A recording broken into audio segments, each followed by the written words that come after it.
आज हम लोग बात करेंगे कुछ स्पेशल टाइप ऑफ एंगल्स की। क्या एंगल?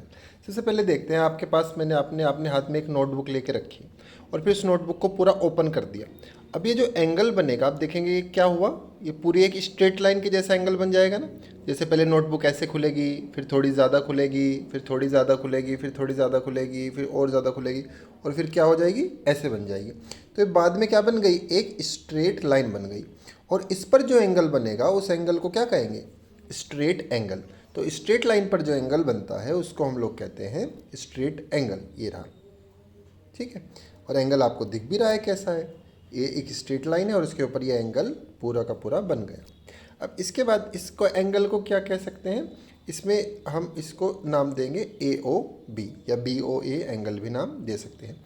उसके बाद करते हैं, अगर मैं यहाँ पर इस जो स्ट्रेट लाइन वाला एंगल है इसको बिल्कुल दो बराबर पार्ट्स में डिवाइड कर दूँ, फिर क्या होने वाला है। यहाँ पर अगर मेरे पास एक एंगल है, मैं उसको बिल्कुल दो बराबर पार्ट्स में डिवाइड कर दूँ, ये मेरा मैं ड्रॉ करता हूँ स्ट्रेट एंगल, और इसको मैंने बिल्कुल दो बराबर पार्ट्स में डिवाइड कर दिया। तो ये जो क्या होगा, बीच में जो लाइन बनेगी वो एकदम बिल्कुल सीधी खड़ी हो जाएगी, एकदम सीधी डंडे की तरह खड़ी हो जाएगी। तो इस तरह के एंगल को हम लोग क्या कहते हैं, राइट एंगल कहते हैं। तो पूरे एक स्ट्रेट एंगल में से कितने राइट एंगल बनेंगे, मेरे पास दो राइट एंगल बनेंगे और दोनों राइट एंगल आपस में बराबर हो गए। अब अगर इस एंगल को मेजर किया जाए तो इसकी कितनी होता है, इसको हम कहते हैं 90 डिग्री। राइट एंगल कितने डिग्री का होता है, 90 डिग्री का होता है और इसका नाम क्या होता है, राइट एंगल। अब जो लाइन बनी, ये वाली मेरी पहले वाली लाइन थी रेड वाली, जिससे स्ट्रेट एंगल बन रहा था। अब इसका जब बिल्कुल बीच में डिवाइड करना था तो मैंने एक सीधी लाइन बनाई थी ग्रीन। अब ये जो ग्रीन वाली लाइन है और ये जो रेड वाली लाइन है, ये कौन सा एंगल बनाती हैं, ये राइट एंगल बनाती हैं। ये बात हमने देखी।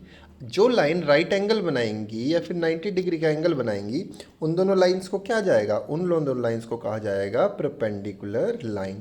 तो ये जो ग्रीन वाली लाइन है और रेड वाली लाइन है, ये आपस में कैसी लाइंस हैं, ये दोनों परपेंडिकुलर हैं।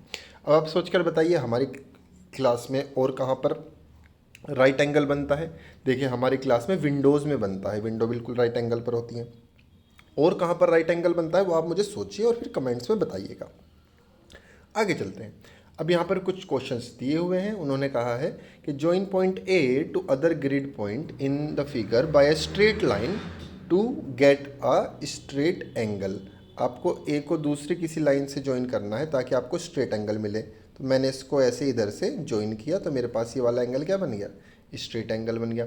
अब ऐसे ही इस पॉइंट को मैं ऐसे इधर ज्वाइन करूँगा तो मेरे पास ये वाला एंगल कैसे बन गया, ये वाला भी स्ट्रेट बन गया। अगला क्वेश्चन देखते हैं। Join A to the grid point in the figure by a straight line to get a right angle. इस बार हमको राइट एंगल बनाना है। मैं दूसरा कलर ले लेता हूँ। ये मैंने सीधी लाइन बनाई तो ये वाला एंगल मेरे पास कैसा बन जाएगा, 90 डिग्री बन गया। इधर मैंने इसको इस बार बनाया दूसरी लाइन तो ये वाला एंगल कैसा बन गया, राइट एंगल बन गया 90 डिग्री का। अगला क्वेश्चन देखते हैं।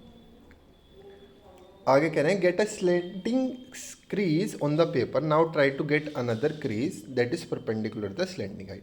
आपको क्या करना है, पहले तो एक पेपर लेना है अपने हाथ में, उस पेपर को आपको फोल्ड कर देना है। जब आप फोल्ड करेंगे तो उसमें ऐसी लाइन बन जाएगी, क्रीज बन जाएगी।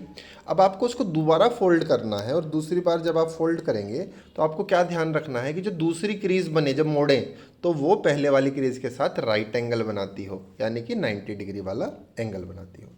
अब और भी कुछ तरह के खास एंगल्स होते हैं, उनकी बात करते हैं। देखिए अगर जो भी सारे एंगल्स, देखिए पहले टेबल में देखिए इन एंगल्स में आपको कुछ खास नज़र आता है क्या, ये वाले सारे एंगल्स में, इन एंगल में खास क्या है, ये सारे के सारे एंगल 90 डिग्री से छोटे हैं, यानी कि राइट एंगल से छोटे हैं। तो क्या हुआ, फिर क्या करें हम, तो जो भी एंगल्स वो राइट एंगल से छोटे होते हैं या 90 डिग्री से छोटे होते हैं उनको क्या कहा जाता है, उनको हो जाता है एक्यूट एंगल। जो क्या होते हैं, छोटे होते हैं राइट एंगल से या फिर 90 डिग्री के एंगल से। इसी तरह से जो एंगल्स बड़े होते हैं, वो एंगल्स जो बड़े होते हैं किससे, 90 डिग्री से या राइट एंगल से बड़े होते हैं लेकिन स्ट्रेट एंगल से छोटे होते हैं, ऐसे एंगल्स को कहा जाता है ऑब्ट्यूज एंगल। अब आगे देखते हैं फिगर इट आउट में क्या कहा है। उन्होंने कहा identify acute right obtuse and straight angle in the previous figure. जो पहले फिगर्स दी हुई हैं आपको उसमें बताना है कि आपके पास में ऑब्ट्यूज एंगल कौन सा है, आपका राइट एंगल कौन सा है, एक्यूट कौन सा है और स्ट्रेट लाइन एंगल कौन सा है, वो आपको सबको ढूंढ कर बताने हैं। तो जैसे मैं आपको बताता हूँ, ये वाला एक्यूट है, ये वाला एंगल एक्यूट है, ये वाला भी एक्यूट है, ये सब एंगल कैसे हैं, ये सब के सब एक्यूट है। और दूसरा ये वाले कैसे हैं, ये सब के सब कैसे हैं, ये 90 डिग्री वाले हैं, राइट एंगल हैं, ये भी राइट एंगल, राइट एंगल, ये भी राइट एंगल। और थर्ड वाली फिगर में क्या है, थर्ड वाले फिगर में सब के सब ऑब्ट्यूस एंगल हैं। ऑब्ट्यूस एंगल कौन से होते हैं, जो राइट एंगल से बड़े होते हैं लेकिन स्ट्रेट एंगल से छोटे होते हैं। उसके बाद आगे कह रहे हैं make a few acute angles and a few obtuse angle, draw them in different orientation. तो आपको कुछ एक्यूट एंगल बनाने हैं जो छोटे हों 90 डिग्री से, और उसके बाद में आपको कुछ ऑब्ट्यूस एंगल बनाने हैं जो 90 डिग्री से बड़े हों। इस तरह से आपको अपनी नोटबुक में ड्रॉ करने हैं। नेक्स्ट क्वेश्चन देखिए, do you know what the words acute and obtuse means. Acute means sharp and obtuse means blunt. Acute वो मतलब एकदम पेन ऐसे शार्प होती है जैसे पेंसिल, और जब वो चलाते चलाते घिस जाती है तो वो कैसी हो जाती है, ब्लंट हो जाती है। यहीं से इन दोनों का मतलब आया। नेक्स्ट है find out the number of acute angles in each of the figure. आपको बताना है कि इन फिगर्स में कितने एक्यूट एंगल है। तो पहली फिगर में देखे 1 2 और 3 हो गए, फिर दूसरी फिगर में देखे 1 2 3 4 5 6 7 8 9 10 11 और 12 हो गए। इसी तरह से आपको तीसरे वाले ट्रायंगल में सर्च करना है। नेक्स्ट वीडियो में हम देखेंगे मेजरिंग एंगल्स।